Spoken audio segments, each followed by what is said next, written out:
Poliwag Community Day is coming up soon, and with this event, we have not one, but 2 Pokemon getting exclusive moves. So I'm diving in to see how good Poliwrath and Politoed are with these brand new moves. Are they notable? Well, let's find out.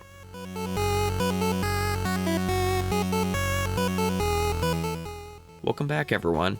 We've got a rather late Community Day this month with Poliwag, falling on July 30th. But with this event, we'll be seeing 2 exclusive Community Day moves. For Poliwrath, it will be receiving the powerful Fighting Fast move Counter, and Politoed will get the charged move Ice Beam. Let's take a look at Poliwrath first and see how it does. So the water fighting type has decent stats for PvP, with a high stamina stat and a still respectable defense, and that makes it reasonably bulky.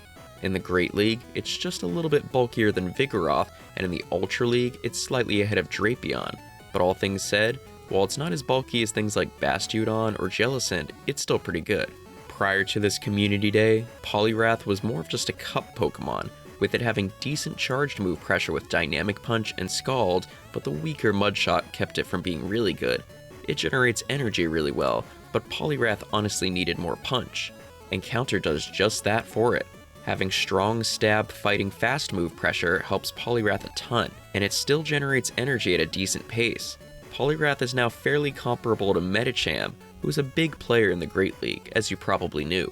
It's obviously slightly less bulky than Medicham, but the Counter Ice Punch combo is shared between the 2 Pokemon.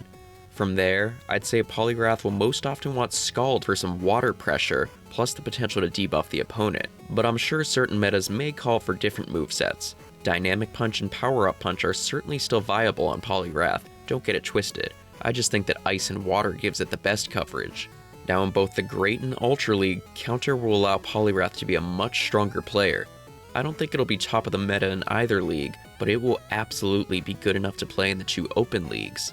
Obviously, some Pokemon like Jellicent, Azumarill, and Tapu Fini will be major problems for Poliwrath, but for the most part, Fighting, Water, and Ice provide some really strong coverage across the various metas. And I will say, I'd likely pick the Shadow Poliwrath, as Shadow-boosted counters are really oppressive toward most Pokemon. But now let's move over to Poliwrath's froggier sibling, Politoed. Now Politoed saw a lot more use even before this Community Day. A few years back, it received Weather Ball Water, which made it insanely spammy with a pretty high power charged move. After becoming a centralizing force in the meta though, Politoed was nerfed back in Season 9 when Weather Ball's power was brought down, making it less oppressive. Still, Politoed has never ceased to be good. Even if it's fallen off somewhat, its spammy nature has kept it as a useful tool in various formats. Now though, it'll receive Ice Beam, so let's see how that impacts it. Overall, I think Ice Beam will be a bit of a side grade for Politoed. Previously, its best moveset came with Weather Ball and the Legacy Earthquake for strong coverage. And if you didn't use Earthquake, Blizzard worked okay for an Ice-type nuke move. With Ice Beam though, you keep the coverage of Blizzard, but with the move being 20 energy cheaper, it's far more reliable, which is definitely nice. Blizzard's extra damage may help Politoed overcome a few matchups. Ice Beam will be the better choice most of the time if you want to go Ice. Now, is it better than Earthquake though? Well, it kinda depends. Both have some pretty unique wins to where it's difficult to compare them.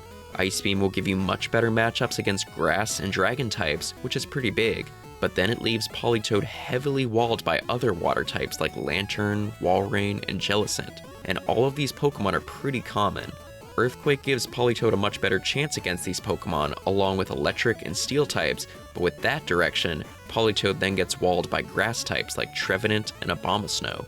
I think you could make an argument for either move, but I really think it just comes down to the league and the cup you're playing, and also the rest of your team.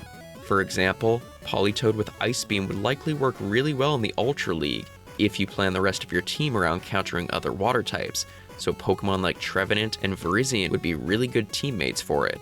But wrapping things up, are these good new moves for Poliwrath and Politoed? The answer to that is a resounding yes. For Poliwrath, it's a huge upgrade with Counter being the new definitive fast move for it, and it'll be a Pokemon you'll see far more often for sure. For Ice Beam Politoed, it's a welcome addition, one that can rival Earthquake, but which is better will depend on your team and the meta, but it's still a pretty good addition. Overall, if you're into PvP, this will be a calm day that you won't want to miss. But what are your thoughts on these new moves and Poliwag Community Day as a whole? Are you excited or less so? Let me know down in the comments below. And if you like this video, we'd really appreciate a thumbs up and subscribe if you haven't already. We will continue with the Calm Day analysis videos, and you don't want to miss next month's analysis on a different froggy Pokemon. Until next time though, thanks so much for watching, and we'll see you next time. Take care.